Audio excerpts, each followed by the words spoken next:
How many of you are already familiar with Clare Lopez? All right. So how many of you think you're about to hear her for the first time? Wow. That's fantastic. Okay.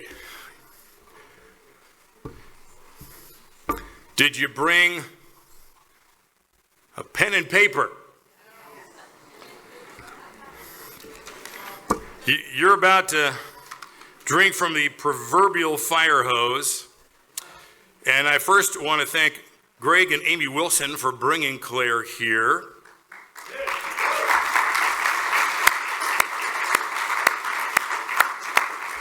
I believe this is Clare's second time here in Rapid to speak, and she came out to this church when it had a different name in a different location some years ago. But Clare Lopez is a career intelligence professional. She's a strategic policy and intelligence expert with a focus on the Middle East, national defense, weapons of mass destruction and counterterrorism issues, and specific areas of expertise include Islam and Iran. Very timely areas of knowledge that we need at this moment. She worked for 20 years in the CIA's clandestine services. In 2012, she was named a member of the Congressional Task Force on National and Homeland Security.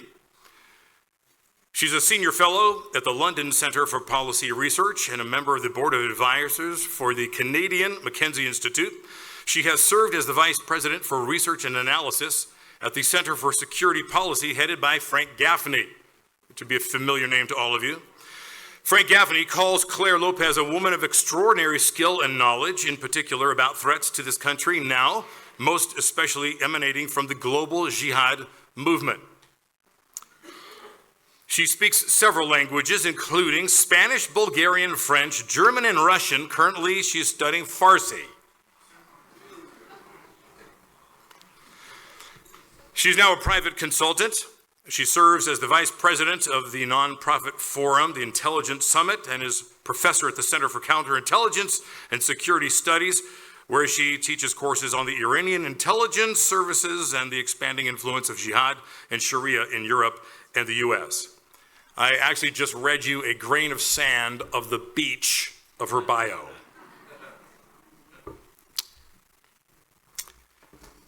It is a great honor to have her with us tonight. Thank you for being free to be with us. And we want to give a warm landmark in Rapid City welcome to Clare Lopez. Thank you, Pastor. Thank you so much. Thank you. We're grateful. Awesome audience. Wow. It's full.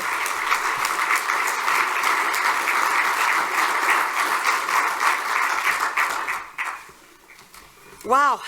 Thank you all so much for coming out on a weekday night when I expect many of you probably have to get up in the morning and go into work.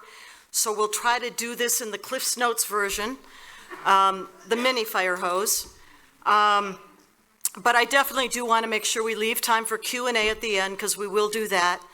Let me mention up front that over on this little table in the front is a little card case of mine. And if you would like to grab one of those cards afterwards, my info is on there, email, and to follow up if you have any more questions or think of something later on maybe. But go ahead and feel free to grab one of the cards. And yes, my thanks to Amy and Greg as well for bringing me out here.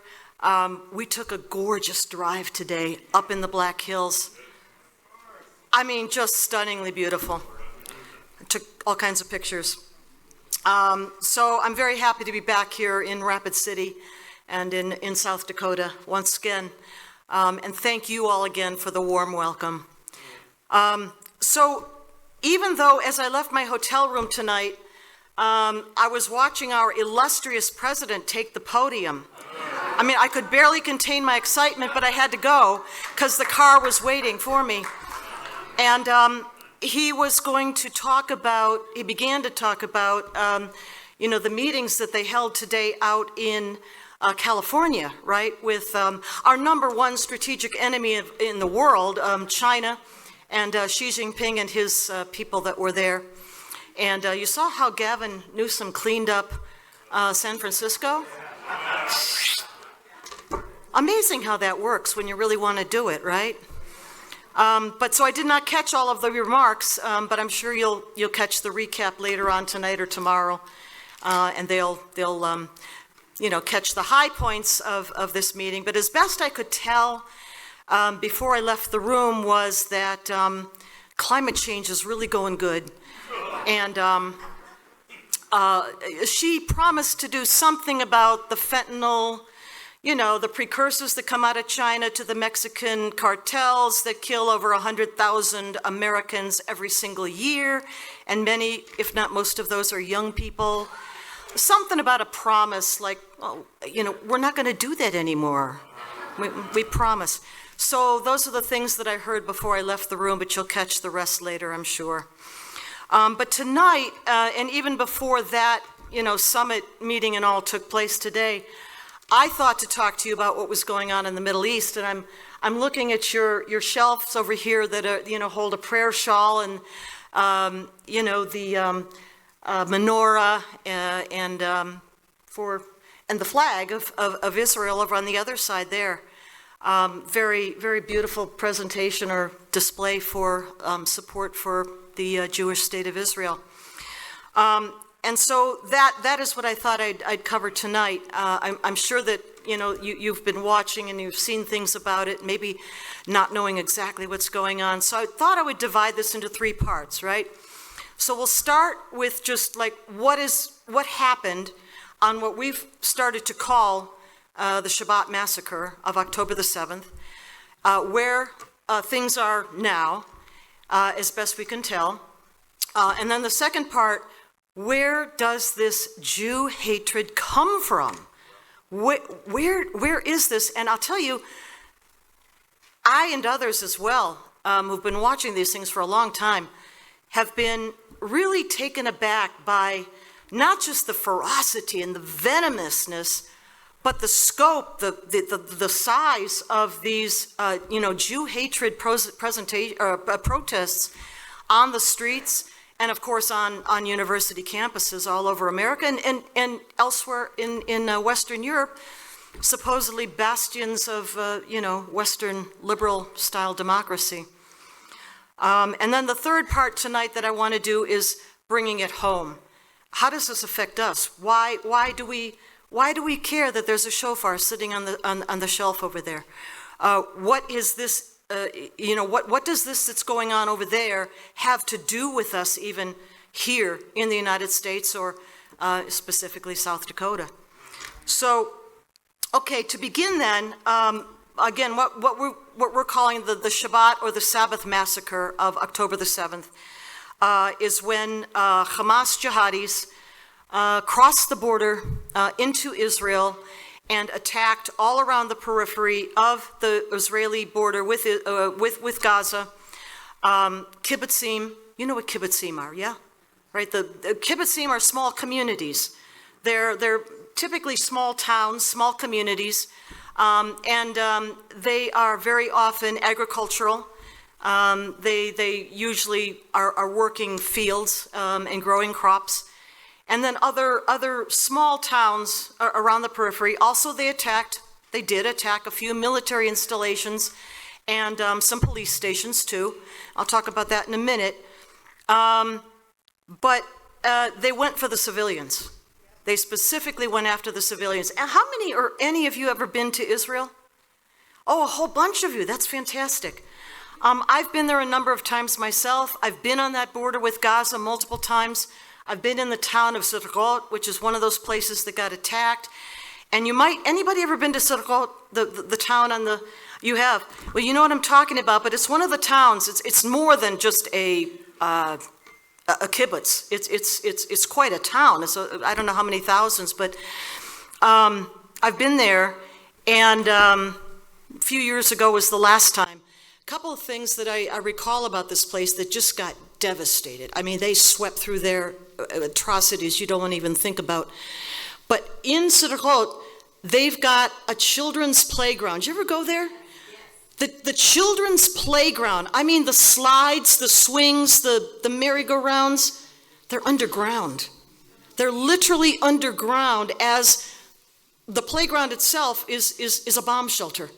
And then within the playground area is a bomb shelter. So bomb shelter on top of bomb shelter. And there also in Sotokot was a police station that's now completely destroyed. But in the back, in the courtyard, they've got these shelves. They had these shelves.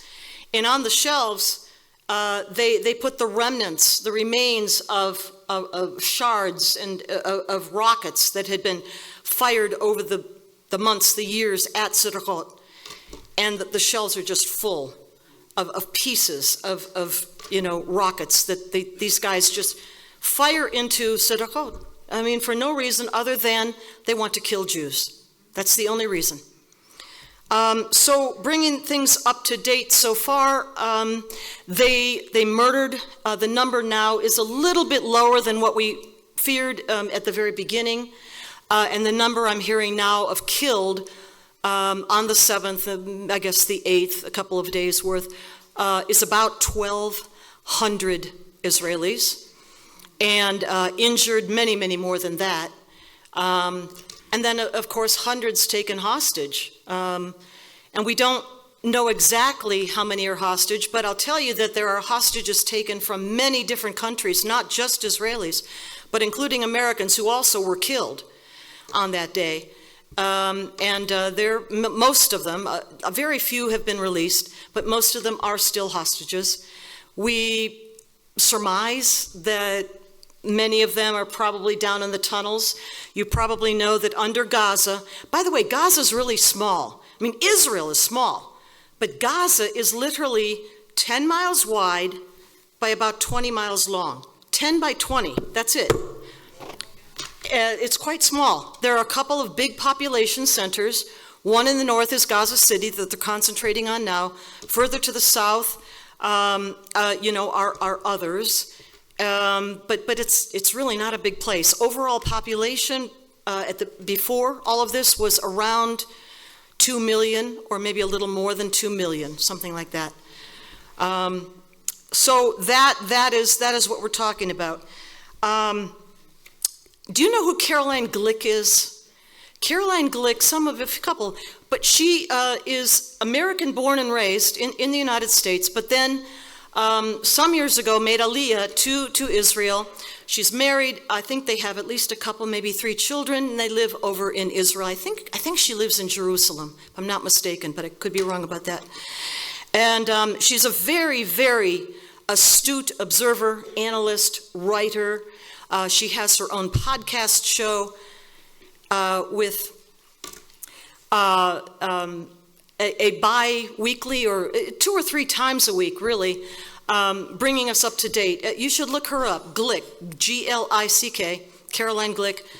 And anyway, what I was going to tell you is that she and others are thinking that in the beginning, we know that Iran, the Iranian regime, coordinated all of this at the very top levels, and I mean from the president, Raisi, the supreme leader, the Ayatollah Ali Khamenei, to the IRGC, that's the Islamic Revolutionary Guard Corps, and its unit called the Quds Force, and that they were meeting as often as a couple or more times per week, every week since August of this year, meeting in Beirut, in Lebanon, together with the Secretary General of Hezbollah.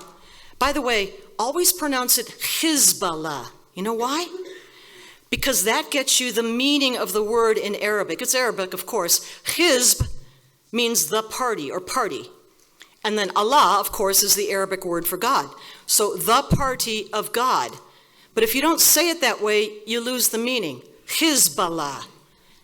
Anyway, they met there, all of these together, including sometimes the foreign minister of Iran, Hossein Amir Abdullahian, went and attended those meetings too. They were coordination meetings. They were preparing this for a long, long time. I'll get to some of the ideas about why Israel missed the signals, the intelligence. I'll get to that. But Caroline, back to Caroline Glick, whom I know, she thinks that those coordination meetings in the beginning were meant to to plan a strategic attack from three sides. From the north, out of Lebanon by Hezbollah, from the south by Hamas and PIJ. When I say PIJ, I mean P-I-J, Palestinian Islamic Jihad. It's the smaller group of jihadis in Gaza that are Shiite and directly formed by Iran, where Hamas is, of course, Muslim Brotherhood out of Egypt, and I'll talk about that in a minute. But let me tell you Caroline first. And so she thinks that those coordination meetings were to set up a three-way attack, but that Hamas, when they got word about that music festival, you know what I mean, the music festival, those young people right close up on the border with Gaza, that they were just like salivating to get at these young people. And they're from all over the world, not just Israelis, but Americans and many Western Europeans too. But they were doing everything that Islam hates, right? You've got men and women mixing together, horrors. Look at you all next to each other. You've got music, double horrors. You've got,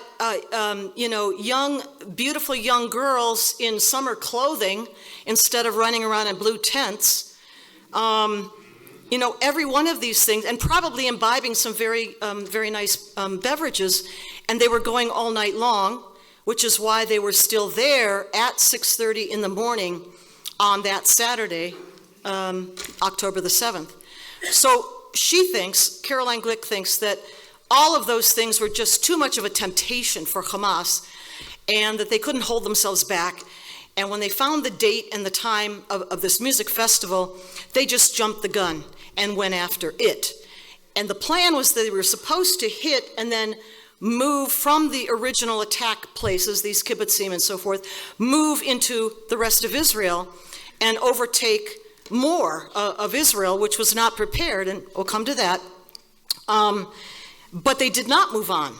They stayed in those original places they invaded and engaged in an orgy, of killing and rape and mutilation and torture. And you know how we know about all of that, right? The videos?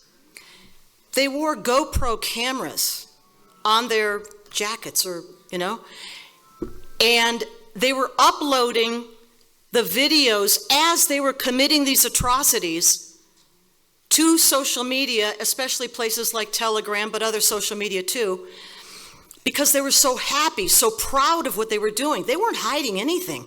They were proud of what they were doing. They wanted the world to see, we're Hamas, and this is what we're doing to these hated enemies, babies and children and girls. And they were proud of it. They were boasting to the world. That's why we have the videos. And by the way, I think those videos already have been shown in Israel to audiences of journalists and also to the Knesset, their parliament.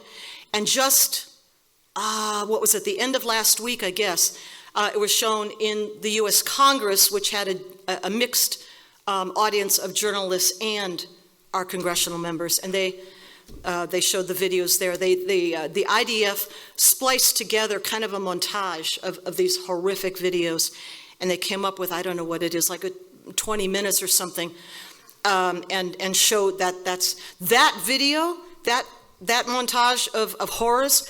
That ought to be absolutely mandatory viewing on every single college campus in America for the entire student body, all of the professors, all of the deans, all of the college presidents, and by the way, the board of whatever they have, directors or advisors or the alumni. But so anyway, Caroline Glick thinks that they jumped the gun, Hamas jumped the gun on the coordinated plan. In a way better, better hardly, but it didn't continue the attack on up into further on up into Israel, right? Part of the reason that let's go to why Israel. Well, wait a minute. First, let me mention this. Instructions now being found in the pockets of dead jihadis, and by the way, we call them jihadis because what they were doing was fighting jihad. Jihad in the books of Islamic law, which I read in English, define what jihad is. Jihad is defined as warfare against the non-Muslim. okay? I try to get to the gym 3 times a week, okay? But that's not my jihad. That's getting to the gym, on a regular basis. Jihad is warfare against non-Muslims. So in their pockets were found instructions to target civilians in particular. Yes, they attacked some military posts too. Women and girls for rape. This is explicit instructions they're finding in their pockets. Children and babies, which horrific. And to take them hostages. And when people talk about, well, the Gazan people, the civilians, we have to be considerate of them because, they're just civilians. And yeah, okay. Number one, who are Hamas? They are the husbands, fathers, brothers, and sons of the Gazan people. That's who they are. They didn't parachute in from Mars. So there's that. And then there's this. Those communities of these kibbutzim right around Israel, right around Gaza, on that border there, were very good, kind-hearted people. And they were there because they wanted to show their niceness, how hospitable they were, how open they were to working with people from Gaza. And they came in and hired them as gardeners, and they did construction work and put on roofs and things like this. And we know now that those workers, Israel, by the way, not only provided electricity and water to Gaza, but about 20,000 jobs per day that paid 8 to 10 times as much as jobs inside of Gaza would have paid them. And they let them pass through 20,000 or so a day. But we know now that for at least a number of months, if not a couple of years, those workers were coming in to these communities of Jewish kibbutzim and other communities, and they were mapping the layout. They were mapping the homes. They were documenting this home has a father, a mother, 3 children, and they have a dog. And this is the intelligence that they were sending back to Hamas over the last couple of years, maybe as long as that. And we know this because some of the survivors of the attack recognized some of these people. And they were able to identify them, as well as the fact that they were caught on video on camera, and they could be identified. So, happy, joy, not so much. Okay, so why then was Israel taken by such surprise? The question is still an open one, and there's going to be a real serious after-action investigation, you can be sure. Now is not the time to bash the Israeli government or intelligence services or the military, but very briefly, what probably happened are a couple of things. Number one, because Iran directed all of this, their intelligence service, which is actually a cabinet department in Iran, it's called the Ministry of Intelligence and Security. Want to hear some Farsi? Vizarat Etalat Va'amnir Keshvar. That's what that means. Ministry of Intelligence and Security is a cabinet level department. They worked with Hamas, with Hezbollah, with PIJ for, a very long time, but on these attacks for at least a number of months ahead of time. And part of what they did, apparently that we understand now, is establish a PSYOP, a psychological operation. And what they did is try to convey the impression that Hamas was not interested in attacking right now. They were happy with the electricity and the water and the jobs and the economic benefits that brought to the people. And even when PIJ would launch rockets over the border at Israel, for the last couple of years, Hamas did not join in. Okay, they're satisfied. They're okay with their economic, benefits that we're providing. That was the PSYOP. That was one part of it. Another part of it had to do with kind of a mental concept that the Israelis very superior technological ability was enough to protect them. For any of you who've been in Israel on the border with Gaza, and I have a number of times, you might remember having seen a wire fence. It's not these big concrete things you see that NPR likes to talk about. It's a wire fencing. It's wire fencing, but they're embedded with these little round black sensors. And those are very sensitive sensors, and they're supposed to catch, anything that's approaching that fence. And then there are watchtowers along the fence line, and they would be alerted, and the border police would respond, and that would, that would deter, deflect any kind of an impending attack. Well, low tech apparently overcame high tech. So there was high tech. So there was a cyber attack. Apparently, more and more now we're hearing that there was a very serious cyber attack that took out a lot of the technological, connectivity and the ability of the Israelis to see an attack coming. So there was that. There was a cyber attack, it appears. But then what did they do? They went along the fence line and they shot, all the guards up in the guard towers. They're gone, they're dead. And then they brought bulldozers to the fence and they just knocked the fence over. And then they attacked by air, by land, and by sea. They came in off the Mediterranean, by the sea.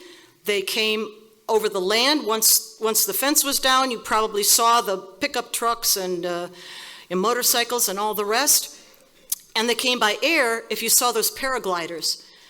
Those things are motorized, and the technology comes from, guess? Iran. They made them, or at least the technology to make them comes from Iran. So attacked in 3 ways, and it was, this is basically low tech. Except for the cyber part of it, and that definitely was high tech.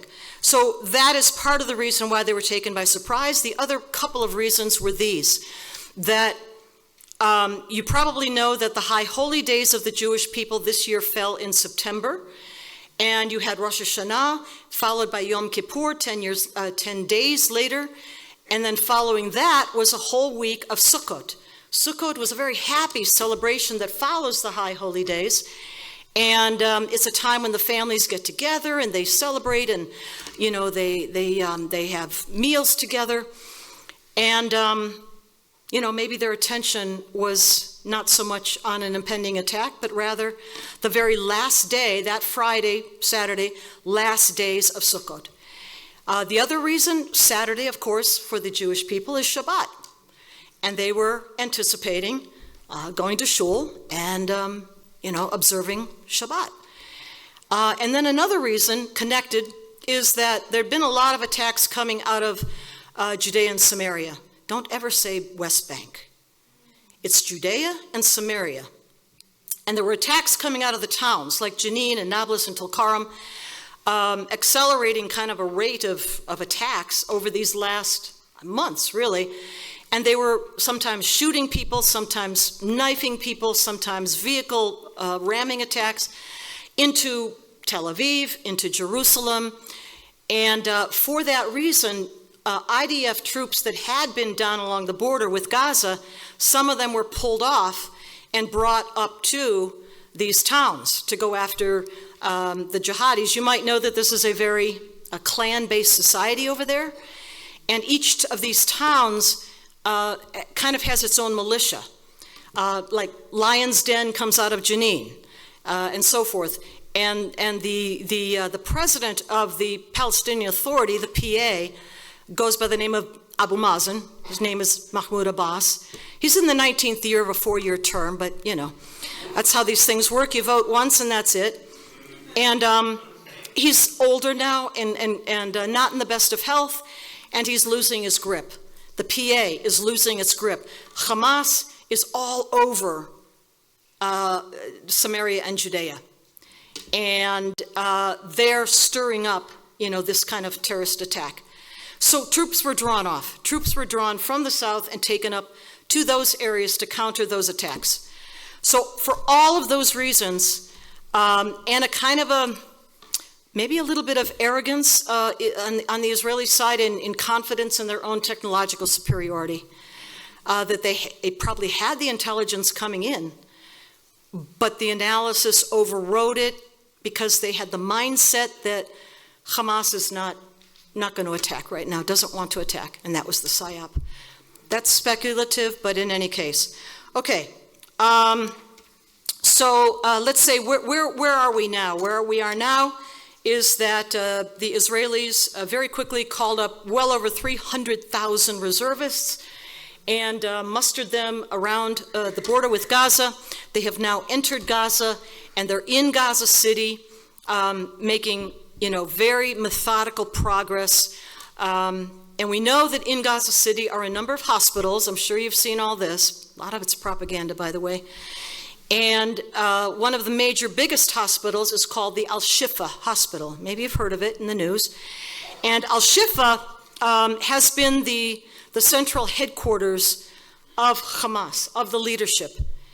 And underneath the hospital are floors and floors and floors. I don't know how many, 4 floors, 5 floors, I'm not even sure how many floors, that are the command and control center for Hamas in Gaza. Yes, they have other centers, but this was their main one. And as you probably know, of course, everything is connected underneath by these tunnels. They call it the Gaza Metro, but it's miles and miles, or kilometers and kilometers of tunnels. And I've been in at least one of those tunnels one time. And by the way, I've also been at the border crossing one of the border crossings between Israel and Gaza. And there's a courtyard there before you go through the gate to cross over. And when we were there, we saw these great big flatbed trucks. And on the flatbed trucks were piled sacks of flour from UNRWA, United Nations Relief and Works Agency, paid for in part at least by our taxpayer dollars. And so those piles of flour sacks were going across. Other trucks, flatbed, had other sacks, and those sacks were concrete. And, they need to build homes and clinics and kindergartens. But when I went down into one of these tunnels that crossed from Gaza into a kibbutz on the Israeli side, it had been discovered, of course, and most of it blocked up, but enough of it was left open that we could go down into it and see, completely lined in concrete, completely. And there were side branches off of the main tunnel going off in different directions. There were lines for electricity, for ventilation, and there were also little tracks for a little rail car, which wasn't there anymore, but the tracks were still there, and you could see that. So you wonder where our taxpayer dollars are going, and all that cement. So, okay, so let's move to the second part that I want to get to tonight. I'm going to watch my watch. And, Keep going. Okay. I want to be mindful of you guys' work schedule, that's all. So, the second part I wanted to talk about is, where does this venomous hatred come from? As the Israeli, the IDF, are moving through the tunnels, moving through these underground, connections all over, underneath hospitals and clinics. By the way, that's a war crime. Not the Israelis, the jihadis. And under the Geneva Conventions, if a combatant puts military facilities or positions among or underneath, within a civilian structure like a hospital, that's their war crime. And if the IDF strikes against those military installations, and inevitably there are civilian casualties, they're on Hamas. It's their war crime. And of course, the IDF is documenting all of this as they go very carefully. They've got an amazing PR team. I can give you a couple of references if you'd be interested, but one of them that I think is one of the very best is an organization called the Israeli Defense Security Forum, IDSF. And it was founded by a retired IDF general, brigadier general by the name of Amir Avivi, A-V-I-V-I, Amir Avivi. And they do, like almost daily, not every day, but almost every day briefings, half an hour or so of where things are standing, where they are. Jonathan, right, Conricus is one you might see on the news too. And he's also another good one to watch. I hope you're all on social media, because that's where these guys post a lot. Better be on Twitter, you better be on Facebook, you better be on Telegram and Truth Social if you can, because that's where a lot of this stuff gets posted. So in any case, the war crimes, and they're making progress. I'll just say that at the moment they're making progress through the Al-Shifa hospital. They are taking extraordinary care not to harm the civilians, the patients, the doctors, the staff within that hospital and other hospitals in Gaza City. There's no military in the face of the earth that is as ethical and as moral as the IDF. Not even us, not even Americans. Never mind World War II, Dresden, Nagasaki, Hiroshima. All right, let me go to the part now too, where does all this venomous Jew hatred come from? And it's not just there, over there with Hamas and PIJ and Hezbollah and all of their other proxies like the Houthis firing rockets out of Yemen. It's the Hashd-Shabi, they call them, these militias inside of Iraq that are attacking our American troops. The last number I saw was up in the 50s, 50-something attacks in the last just month, with very little response from us. I think they hit a couple of warehouses, maybe, where there was some ammunition or something. But so all of these are proxies. They're all on the same page of music. It doesn't matter if they're Shiite, it doesn't matter if they're Sunni. You might know this about the Islamic world. And this comes out of the desert, the Bedouin culture. You've heard the saying, I'm sure, I against my brother and I against our cousins, we and our cousins against the other guy, right? And it's expanding, ever expanding concentric circles out, right? And at the macro top level of all of that, you've got Dar al-Islam versus Dar al-Harb. Dar al-Islam means house of Islam. Those places already suborned to Islamic law, to Sharia. And then Dar al-Harb means house of war, all those other places that yet need to be attacked and conquered. And that's the macro view. It doesn't matter if you're Sunni or Shiite or anything else.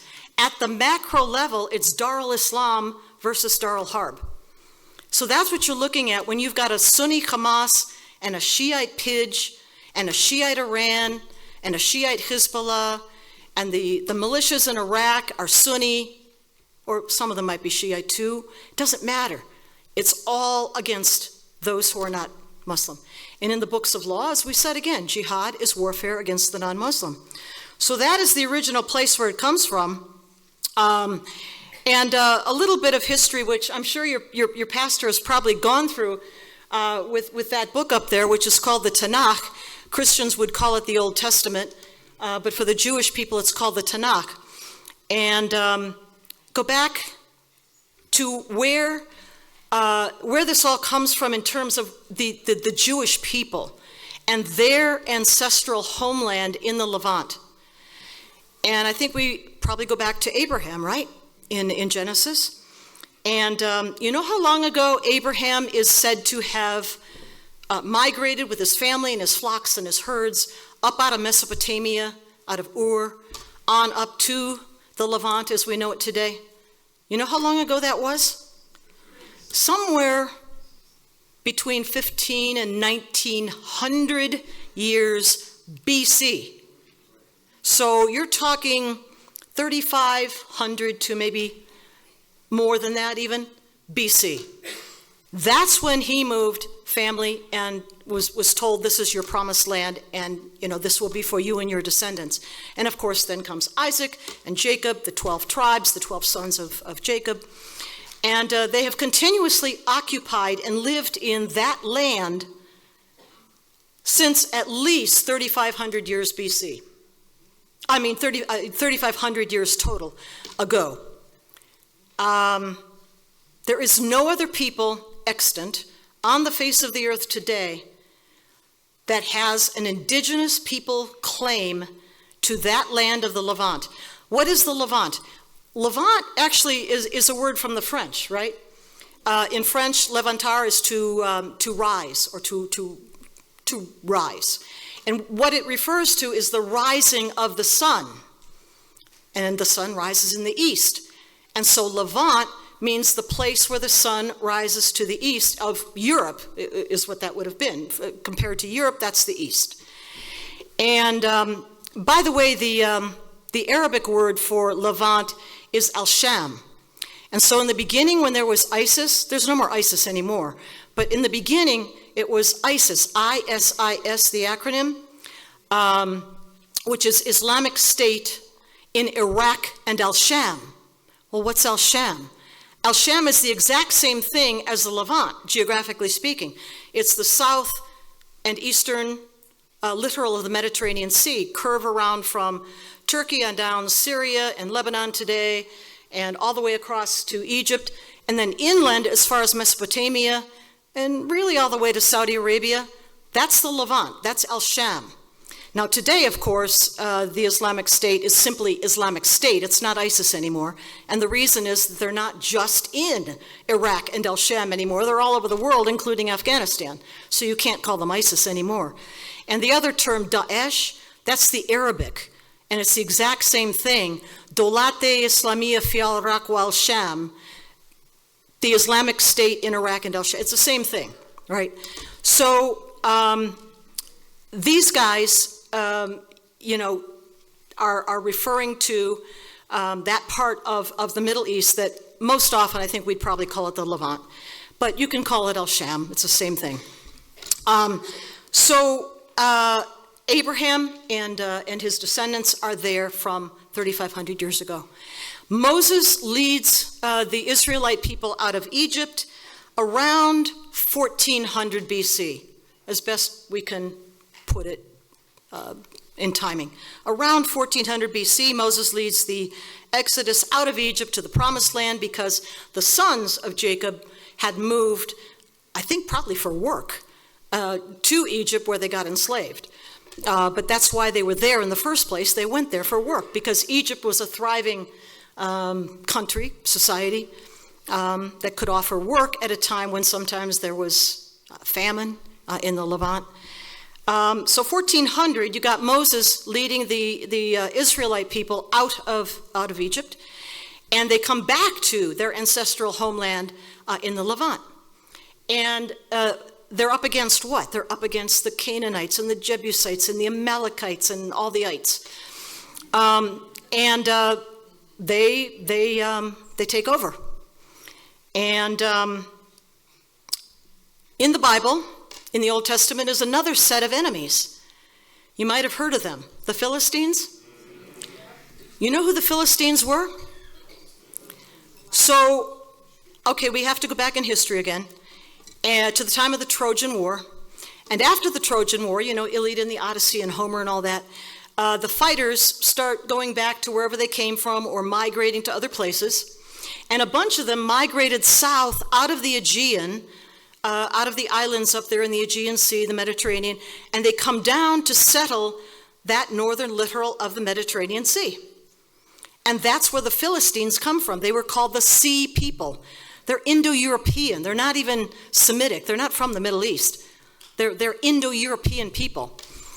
And as we know, from the Tanakh, they are the absolute enemies of the Jewish people at the time. You know the whole story with David and Goliath, right? Goliath was a Philistine, exactly. And they were eventually absorbed, as were the Amalekites and the Jebusites and the Canaanites, absorbed into populations, including the Israelite one, and they don't exist anymore. They passed out of existence centuries ago. They simply don't exist anymore. They amalgamated. They merged into local populations. Now fast forward to the Romans. The Romans, as we know, in the empire period, captured a whole the whole swath of the area around the Mediterranean, all around the Mediterranean fell to the Roman legions. And that included the land that they called the province of Judea. It's called Judea because who lived there? The Jewish people lived there. And the Romans conquered that. Well, every now and then the Jewish people would revolt. And they got beaten every time. They did not succeed. And fast forward a little bit again, and you come to the Bar Kokhba revolt, which took place around 132, 3, 4, 5, somewhere in there. It lasted a few years, and it was another serious revolt by the Jewish people against the Romans. And again, they lost. They were beaten by the Romans. But this time the Romans said, "We've had it up to here with you people. This is it. We're done." And so in addition to the slaughter, the exile, the genocide, and all of that, the Romans decided to rename the territory of the Jewish people. And what did they decide to name it? Philistia. They reached back into history, they knew their history too, and grabbed the name of the Philistines out of the Old Testament and said, okay, from now on, we're calling this Philistia in Latin. And they tried that way to erase the memory, the presence of the Jewish people from the land. Now, of course, that didn't succeed, but that was the intent. That's where the name comes from. It's got nothing to do with anything in modern day, in the modern day. But then we're going to fast forward once again, and let's see, how much of this should I do? This is a lot of history, but let's just say that, the rise of Islam is the 7th century, and then the Ottoman Empire starts taking control of the whole region around the 1200s or so, and eventually the Ottoman Empire conquers the whole area. And they rule it for centuries, the Ottoman Turks. Well, they collapsed by World War I, and what's left today is the modern-day nation-state of Turkey. That's it. But all the rest of the land was to be administered by the victors of World War I. And who were those? Well, it was the British, and it was the French, primarily for that Middle East. And the French were given the mandate in the northern part for what is today, well, it used to be called Syria. There's no Syria anymore. It's wrecked. And Lebanon. And the British, though, were given a much bigger mandate to administratively deal with, because there was no more administrative supervision or anything for basic services or anything else in these regions after the Turks were beaten. And so the British were given this huge expanse of land in what we would call the Levant. And they were legally authorized by the League of Nations. So the League of Nations, of course, the early 20th century, right? And the League of Nations had the authority to authorize the British to administer this land, the British mandate. And the British had fought against the Ottoman Empire, and you remember the story of Lawrence of Arabia? Okay, well, what was that story about? That story was about Lawrence and the British teaming up with Arabs on the Arabian Peninsula to fight the Turks. And so the British had kind of a soft spot for the Arabs because they'd been their allies to help overthrow the Ottoman Empire. And it so happened that a clan of these Arabs is called the Hashemites. And because of fighting in the Arabian Peninsula, they got kicked out of Mecca. They'd formerly been in charge of Mecca. Well, the Hashemites got kicked out of Mecca, and the British are now feeling really sorry for them because they helped them defeat the Turks. And the British are thinking, what can we do for these people, these dispossessed people? We know.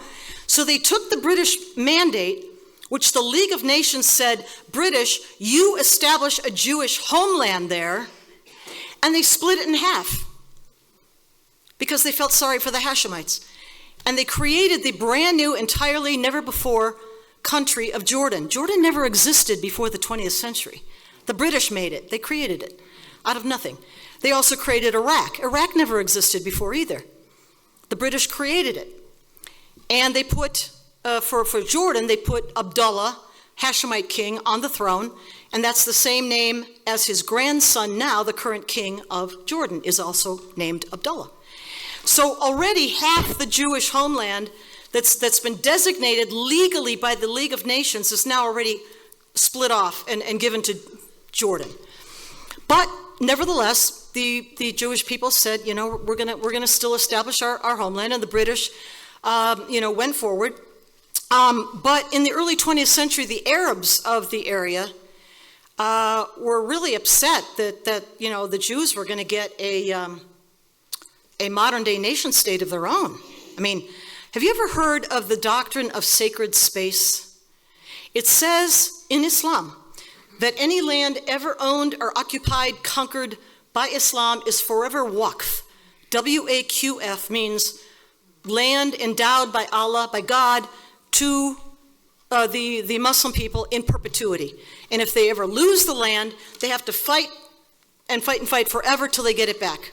That's the doctrine of sacred space. Well, not only has the Ottoman Empire lost, and Islam has lost this whole Levant, and it's now being administered by kuffar, by infidels, British, it's going to be given to the Jews, which have been the enemies of Islam since the time of Muhammad. You probably know that in the time of Muhammad, if you ever read his biography, the Sirah Rasulullah, in English, it's in English, and he, if he ever lived, we're not quite sure. If you read Robert Spencer, there's really no evidence that Muhammad ever lived, but let's pretend he did. And in the archaeological record or anything else like coins or anything else, no record whatsoever. But nevertheless, at the time he rises to power in the 7th century, there were 3 very large and powerful Jewish tribes on the Arabian Peninsula. They'd been exiled in previous wars and so forth, the Banu Kanuka, the Banu Nadir, and the Banu Qurayza. And subsequently, Muhammad or whomever, they go to war and annihilate every one of them. And you know the chant that you're hearing them say sometimes on the streets now? Khaybar o Khaybar ya Yahud, Jaish Muhammad ya Yahud. Okay, that's Arabic. And what it means is Khaybar o Khaybar. Khaybar is an oasis in northern Saudi Arabia today, kind of along the Red Sea coast in the west. And it was the place where some of these Jews had fled after Muhammad first attacked them. And they fled up to this oasis called Khaybar to get away from the armies of Muhammad. Well, he chased after them. He comes to Khaybar. And they had not converted. He said in the autobiography, if we advance to the town and we hear the call to prayer at dawn, then we will not attack, because that means, they're now Muslim. But if we do not hear the call to prayer at dawn, then we attack because we know that they're Jewish. Well, there was no call to prayer, attacks, slaughters them, and that's where the saying comes from, that they're on the streets, these stupid kids on the university campuses, Khaybar o Khaybar, ya Yahud, hey Jews, Jaish Muhammad, the army of Muhammad, Sayayud, is coming back. That's what that saying means. And I don't know if they know it or not, or what it refers to or not. I don't know if they know that. Maybe they don't. But I'll tell you what, some of them in there do. And the imams know, and the mosques know. But that's what that means. The army of Muhammad is coming back to kill you. That's what they're chanting on the streets. So, okay, where are we? So we're up to the partition. And let's go to World War II. And the League of Nations now gives way to the United Nations, and the United Nations picks up all of the provisions of the League of Nations, including the establishment of a Jewish homeland in their ancestral lands. And so 1948, in May of 1948, it is announced, except what? There's another partition. So the land that the Jews were supposed to get is now chopped again down. And the United Nations offered to the Jewish people this little tiny remnant of land to form a country, and the other part of it to the Arabs to have the first two-state solution was Jordan, right? But now they're offering another partition to make another jihadi Arab state. And The Israelis, Ben-Gurion, first prime minister, says, yes, we'll take it, we'll do it, we'll make our nation, we'll create our state, our modern-day nation state. And so they did. But the Arabs, what did the Arabs do? The very day after the announcement of independence, 5 Arab armies attack Israel. You got Syria, Lebanon, Jordan, Iraq, and Egypt. All at once from all sides. Somehow, Israel survives with a lot of help. I mean, there was help coming in from the outside, including us, and they survive. However, all of Judea and Samaria is now occupied by Jordan, up to and including eastern Jerusalem. Jerusalem is split, and Gaza is taken over by the Egyptians, all the way until 1967. And never once in all that time did either Egypt or Jordan try to establish a two-state solution or establish, another Arab state. Not once. They just ruled over it, that's all. 67 war, Israel again prevails in the Six-Day War, and this time they take back Gaza and the Sinai, and they take back eastern Jerusalem, and for the first time they're praying at the Western Wall in 2,000 years, and they take back Judea and Samaria from Jordan. And again, international law says that if the party that's been attacked wins the war and occupies land of the aggressor, that's legitimate, that's legal. Look at World War I in Germany, look at World War II in Germany. I mean, you can look at many other examples.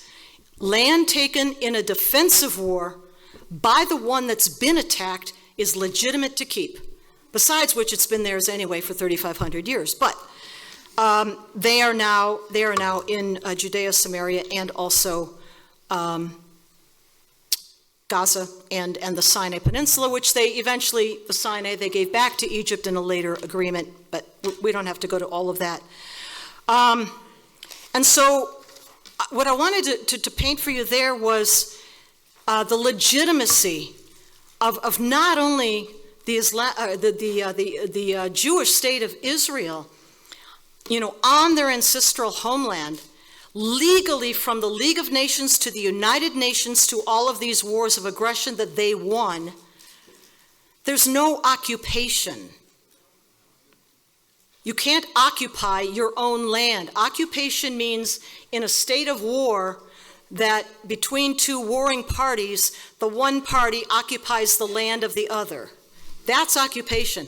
This is Israel's own land, internationally recognized legally from the League of Nations in 1920, all the way on, or 22, all the way on up to the current day. All right, let's move now to, bring it home.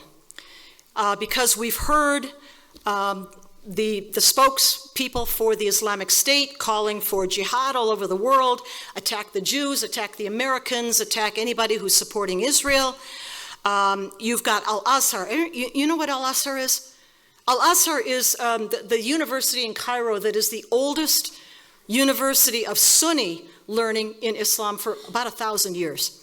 So it is the seat of authority for Sunni learning. On the Shiite side, you'd be looking at Qom in Iran. But on the Sunni side, it's Al-Azhar. And they have issued a recent fatwa. A fatwa is a response to a question of religious doctrine.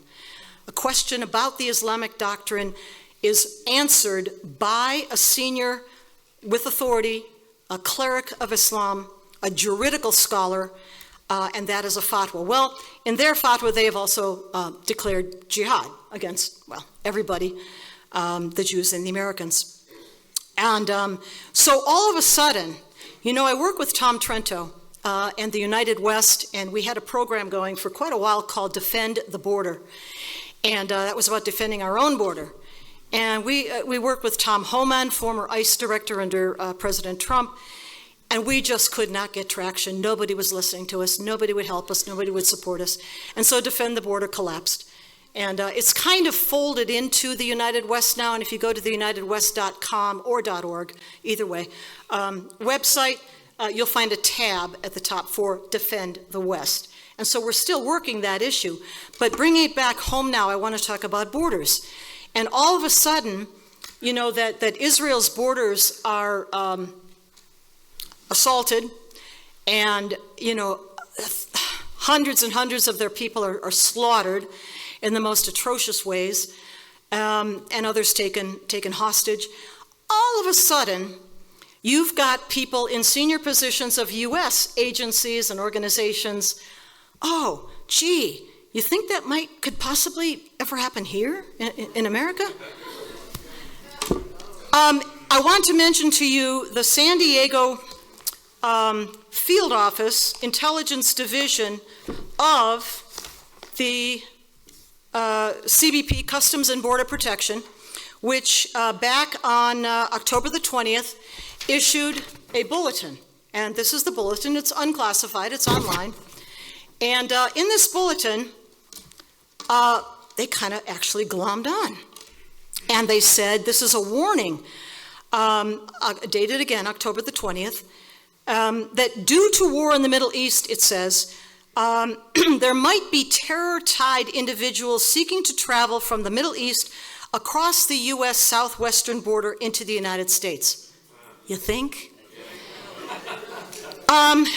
Anyway, the warning goes on in the bulletin to say to CBP, be on the lookout for military-age males, military gear, lone travelers, or ties to the Middle East. October 2023.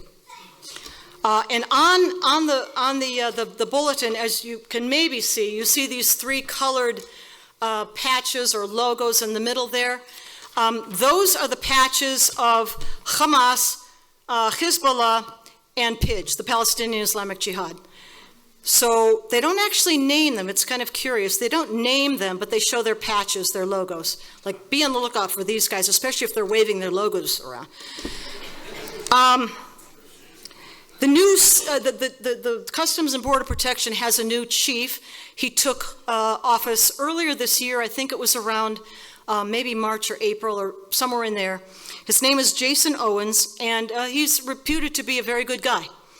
And they're happy at CBP that he's been chosen as the CBP chief. Well, he gets on Twitter on October 17, and he says, since October the 1st, that would be 16 days time, he said that over 18,000 illegal aliens had evaded CBP in 16 days, 18,000.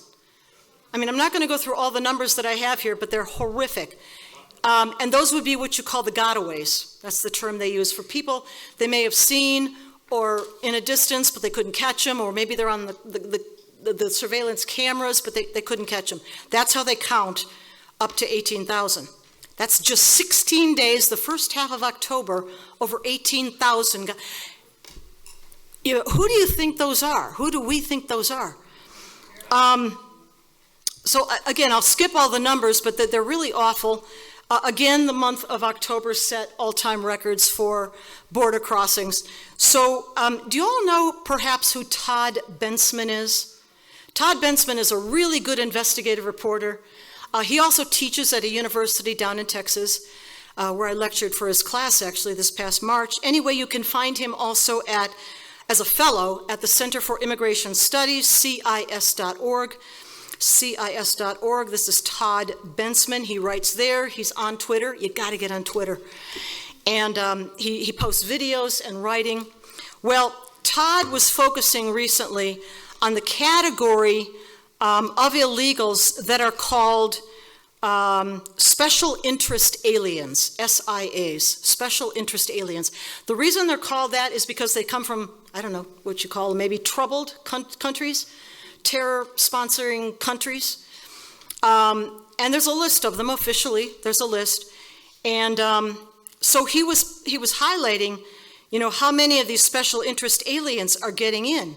Now, you might know that as far south as at least Central America, the southernmost country in South America is Panama, and between Panama and the northern part of South America is this very rugged, jungle, mountainous, raging river place called the Darien Gap.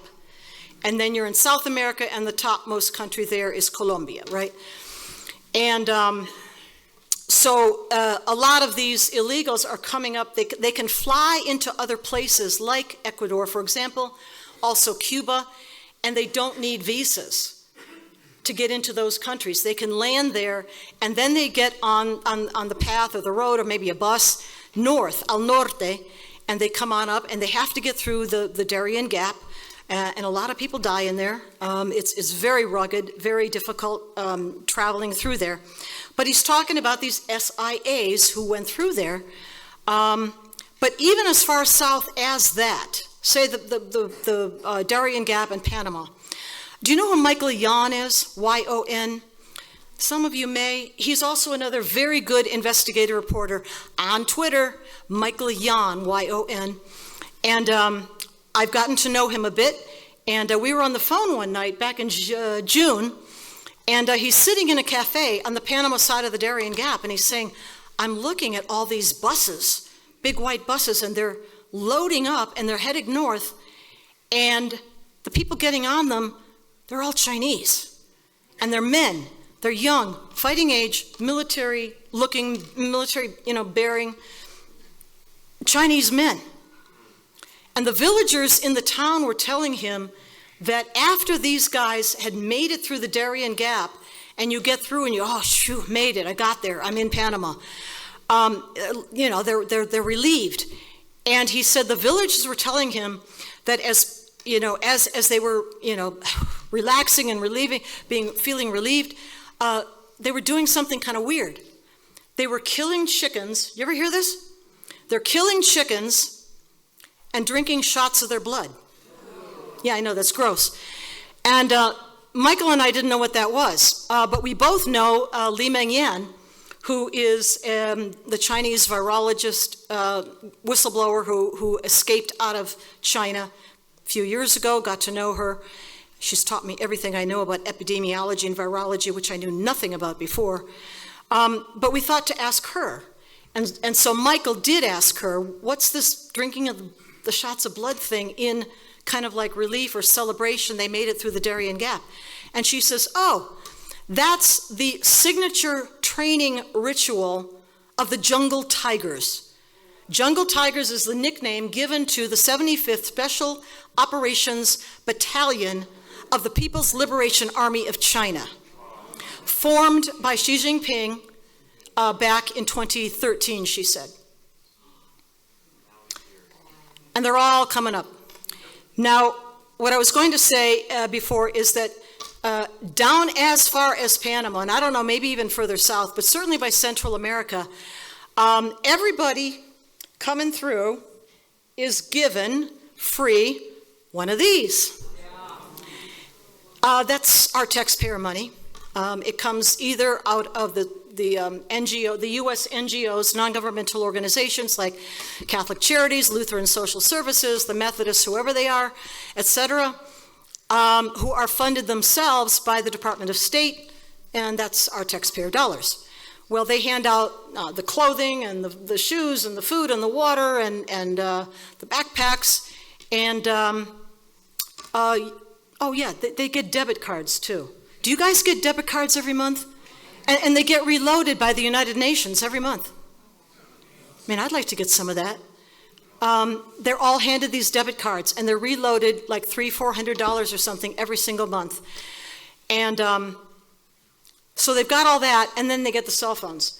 Now what's happening, Todd Bensman is reporting this, they are told now by the Biden administration, CBP, DHS, that they should go on the phone to an app that's called the CBP1, O-N-E, CBP1 app.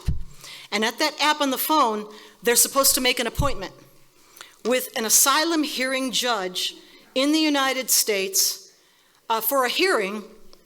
And oh, by the way, the backup is now 7 to 10 years.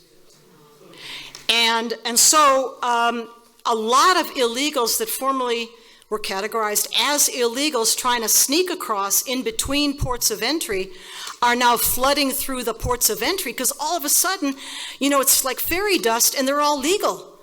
And all they have to do is show their phone app, I got my appointment, and they get waved right through, and they're given a piece of paper that is called a notice to appear, and on that is the date that they're supposed to show up and have their asylum hearing. I mean, how many of them are going to show up in 10 years, right? So the CBP agents, many of them have been pulled off the line. I was down at Eagle Pass in Texas in August of this year, and we were talking to CBP. This is what they told us, that the agents are pulled off the line, huge stretches of border, let's say Texas, Arizona too, in order to staff the ports of entry now, because the ports of entry are getting flooded with all these illegals with their cell phone apps. And they have to process each one of them, and even if it's a brief processing, no vetting, no background check, none of that, even if each one is brief, and oh, by the way, they're not doing DNA testing of children and alleged family members anymore. So you might have heard Senator Ted Cruz speaking on news a couple of nights ago, maybe it was over the weekend, that the family units, alleged family units are coming up, and he saw this with his own eyes, coming up to the ports of entry, and these old men, I shouldn't say old men, okay. They were maybe older, quite a bit older than these kids they had with them. And they're claiming that the kids are their kids. But Biden stopped all DNA testing that Trump used to enforce on May 31st of this year. No more DNA, swab, cheek swab. And they would do it on the spot. Are you related, you little kid, to this other person who claims you as a relative? They're not doing that anymore.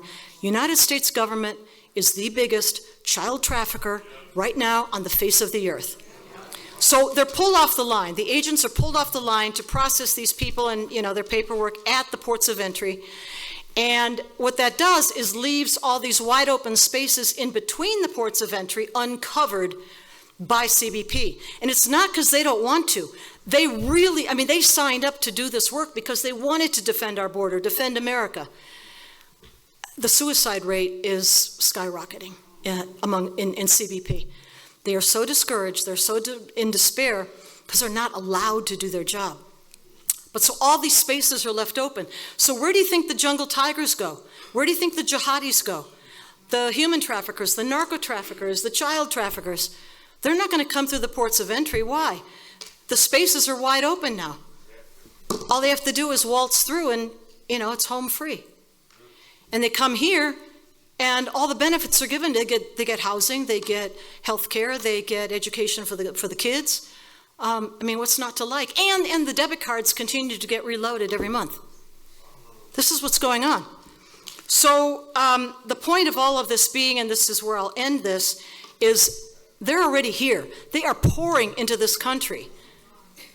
All of the above with malintent that I just mentioned have been pouring into this country for a long time, and especially now that these big stretches of border are wide open. And there's no way on earth, beginning with the DOD special airlift out of Kabul back in August of 2021, there's no way on earth our enemies aren't taking advantage of this opportunity. They'd have had to been brain dead to not take advantage of it. So they're here. They're already here. Add to that, think about China. I started this talking about the summit today out in San Francisco with, our crack team up against Xi Jinping and his folks. And, they not only have all these jungle tigers coming in, which we know now about, but they've also got, you've probably read the stories about the secret police stations, which are not diplomatic facilities, and also these other facilities that are called special operations, I think, facilities, something like that. And they're all over the United States. And that's in addition to Embassy in Washington, D.C., United Nations mission in New York, and an additional 4 or 5 consulates. There's a consulate in New York, a consulate in Chicago, one in San Francisco. Why do you think they went to San Francisco? I mean, it's a really welcoming kind of a place for Chinese Communist Party, and the last one would be Los Angeles. So they're all over here. And by the way, the Chinese, we know now, have just it's been announced or reported, establishing additional connections with Cuba. And they not only took over the old Soviet-era listening post, intelligence gathering post at Lourdes, but they are now announcing that they're going to form a joint military training program with the Cubans. What could go wrong? So they're everywhere, and my sort of hypothesis about this is that the Cuba post, whatever that presence is and is going to be, is probably the command and control center for all of this other stuff that's already here. I mean, that's my idea. I can't say that I can validate that, but that's my idea.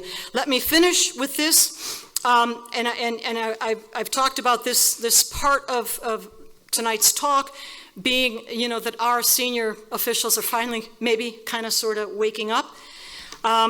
Let me mention, President Donald Trump on Truth Social, and he was posting last October the 23rd, and here's what he wrote. Quote, "The fight in Gaza is coming home to the USA. The tens of thousands of strong young men from the Middle East that have already invaded our country and are continuing to come totally unchecked will become a problem the likes of which we have never seen before. Close our border now, stop the onslaught, stop the invasion."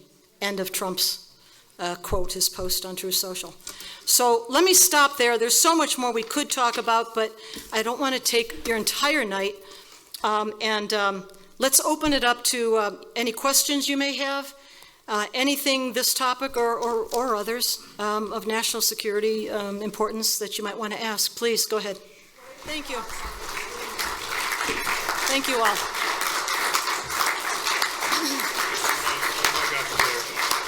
Thank you so much. Thank you very much. Now listen, let me keep you for 1 second.